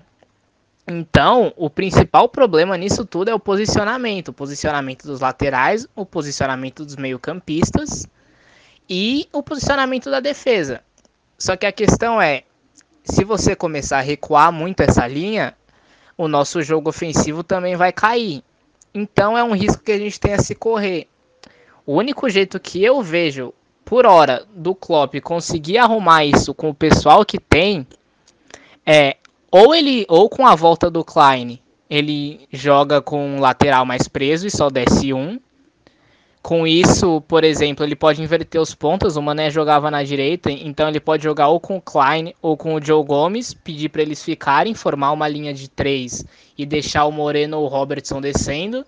E para não perder a amplitude, você deixa um ponta de ofício na ponta, ao invés dele afunilar mais o jogo, o que vai dar um pouco mais de equilíbrio para o time. Ou então você coloca um jogador mais defensivo na posição de 6, no caso seria o Can. Só que você perde muito na qualidade de distribuição, você perde muito no dinamismo, porque o Khan é um jogador que está acostumado a prender mais a bola. Então, por mais que alguns nomes possam ajudar, eu não acho que eles vão resolver. A contratação do Van Dijk é crucial, por principalmente ele ser um zagueiro muito rápido. Então a gente pode jogar com essa linha alta e ele vai ser um zagueiro capaz de lidar com os atacantes na corrida. Coisa que o Klavan e o Lovren, por hora, não parecem conseguir. E o Matip também não é necessariamente jogador rápido. E, ao contrário do Klavan e do Lovren, o Matip é um jogador que foge muito do jogo físico. Então o Lovren, com todas as falhas que ele tem, é um zagueiro muito físico. Então, no que ele perde na velocidade do atacante, ele costuma usar muito bem o físico dele para fazer com que os atacantes não passem pelas costas dele. O problema é que quando os atacantes passam, ele não consegue lidar. O Matip, no entanto, é um jogador muito menos físico. Apesar do porte que ele tem, ele deveria ser um jogador muito mais físico do que ele é, mas ele é um zagueiro que parece ter medo de contato, que é o que me incomoda um pouco. Então, o principal problema por hora é o posicionamento. Um nome não vai resolver isso, mas pode ajudar. A questão aqui é, o Van Dijk não vai chegar para ser um salvador. Ele vai chegar para fazer uma característica que ninguém tem no nosso grupo de zagueiros agora. O que não significa que a gente vai parar de tomar gols bobos, porque a gente joga muito exposto, isso não vai mudar. Independente de quem for na zaga, independente do meio campista, a gente vai tomar gols bobos. E isso é uma coisa que a gente vai ter que se acostumar. Muito obrigado aí a galera do Melwood Pub, eu agradeço quem ouviu até o final aí. Quem quiser seguir a Make Us Dream Brasil, o nosso perfil no Twitter é @MakeUsDreamBR. No Facebook é Make Us Dream Brasil. E meu perfil pessoal no Twitter é o @LuizFSantos, com 2 S no final. Realmente belas palavras do nosso querido amigo Luiz Felipe Santos do Make Us Dream Brasil, trazendo aí uma outra pegada da nossa defesa, avaliando um pouco o que é este enigma chamado defesa do Liverpool. Alô, galerinha! Aqui quem fala é Milton Neves. Ouçam o programa Melwood Pub, pois falou em podcast, falou em Melwood Pub. O melhor programa sobre o Liverpool nessas internets. É um programa que engana menos do que o craque Neto Gaúcho de Erechim. Fique ligado. Eu quero só pedir então se o Consta tem alguma coisa a acrescentar sobre a defesa do Liverpool, já que a gente acabou entrando numa outra toada, mas tem alguma coisa a acrescentar sobre a nossa defesa? Acrescentar não, só a gente já abordou todos os lados do assunto praticamente que eu tenho em mente, mas só reforçar aí que tem muita coisa boa esperando pra gente pela frente, podem ter certeza que a gente vai consertar esse problema sim e a gente vai muito longe. E vamos longe sim, porque o planejamento é o caminho do sucesso, e ainda que leve tempo, e ainda que tenha uma mentalidade diferente, não é certa ou errada, é uma mentalidade diferente da mentalidade dinheirista e de gastos a qualquer custo que se criou na Premier League. Não que isso seja bom ou ruim, mas é isso. Os clubes estão gastando, mas elas não. Mas será que tem alguma coisa por trás disso? Ou é só o gasto pelo gasto? É só você oferecer altas cifras num jogador tal e você tem um amontoado de jogadores. Necessariamente você não tem uma equipe. Claro que tem clubes na Premier League que estão sabendo trabalhar melhor. Mas contratar só por contratar, isso é maluquice, porque você não tem o save para começar de novo depois. Não é verdade? Sim, muito menos não tem base. E sem categoria de base, que clube vai para frente? Por isso que o futebol inglês está estagnado, não só a nível internacional pela seleção, mas os clubes a nível internacional, com algumas exceções, estão tendo muita dificuldade em competições europeias. Não tem o desenvolvimento de talentos, eles só estão comprando. E são muitos. E Maurício, só você reparar uma coisa, você olha o desempenho dos clubes ingleses nos últimos anos. Curiosamente, os clubes ingleses iam melhor no campeonato, até quando o Liverpool ia com maior frequência. Não estou dizendo que necessariamente existe uma ligação, não estou aqui querendo ser leviano, mas existia uma presença que hoje não existe mais. falou-se até que a Premier League poderia perder uma vaga na Champions por causa da sua pontuação mais recente nos seus desempenhos, tanto na Champions quanto na Liga Europa. Isso é você sair da base. Até times como o City, o Chelsea, até o United contratam absurdos com cifras malucas, e isso não se imprime em competições europeias, né? Agora que sai um título ou outro esporadicamente, mas existia um tempo que, sei lá, os 4 semifinalistas, 3 eram times ingleses. Qual foi a última vez que você viu isso? Sabe? A presença está cada vez menor, e não sou eu que estou falando, são os números, que a UEFA faz a pontuação justamente para ver quem merece ter 4 vagas, quem ter 3, faz um ranking, né? E por um certo tempo houve sim a preocupação, acredito que ainda há a preocupação dos times ingleses não se darem tão bem, e isso refletir na possível perda de uma vaga, de passar de 4 para 3. Uma coisa que aconteceu inclusive com a Itália, né? Que a Itália realmente caiu o nível técnico e a participação dos times, apesar da Juventus despontar, mas eles perderam espaço. E veja que vergonha você ter uma competição como a Premier League, que gera tanto dinheiro, de altas cifras, e ela acabar por perder uma vaga na competição. Isso é questão de falta de planejamento, isso é questão de organização. Não é só gastar por gastar, você tem que gastar de forma inteligente, de forma consciente. E muito disso a gente acaba vendo no Liverpool. Isso é o que é legal, e é triste por pessoas não estarem vendo da mesma forma que a gente vê aqui. Nós estamos gastando inteligente. Não podemos não ter jogadores que encher os olhos, como o Barcelona, como o Real Madrid, mas podemos peitar de frente. Nosso time tem total capacidade de fazer uma boa competição, né? O que acontece é aquela coisa, um ajuste ou outro. O ataque ser mais preciso, ser mais incisivo, a defesa fechar melhor a casinha. Mas, né, todos os times por aí têm suas qualidades e seus defeitos. É interessante você observar isso. Você observar que o mundo não é tão bonitinho quanto parece, e existem muitas questões por trás. Coisas que o FIFA não há de traduzir, e nós temos que ser inteligentes quando lidamos com dinheiro e pensar de forma inteligente na questão da gestão da equipe. Esse é o ponto. Esse é o ponto que precisamos trabalhar, e até aqui nós vemos que o Liverpool tem trabalhado isso muito bem. Bom, galera, é hora de encaminhar o momento final deste programa com as nossas despedidas. Já nos estendemos mais do que se imaginava. Quero então agradecer imensamente a presença do Lucas Chaves, o Consta. Muito obrigado por ter aceito o convite, por ter participado deste podcast queridíssimo. Volte outras vezes, Consta. Não, volto com certeza. Eu queria agradecer aí pelo convite, pela oportunidade de estar constando no programa, e espero vê-los aí também em breve novamente. Um abraço para todo mundo aí. Abraço, Leandro Martins. Tchau. É sempre um prazer estar aqui. Gostaria de agradecer a oportunidade mais uma vez. Se vocês quiserem conversar, vocês sabem, como sempre, @BeandrickPad em todos os lugares que vocês puderem imaginar. Também tem o LFC Supporters Brasil, LFCS Brasil no Twitter e no Instagram. E é isso, galera. Até a próxima. Falou! Cledir Cavalcante, seu tchau.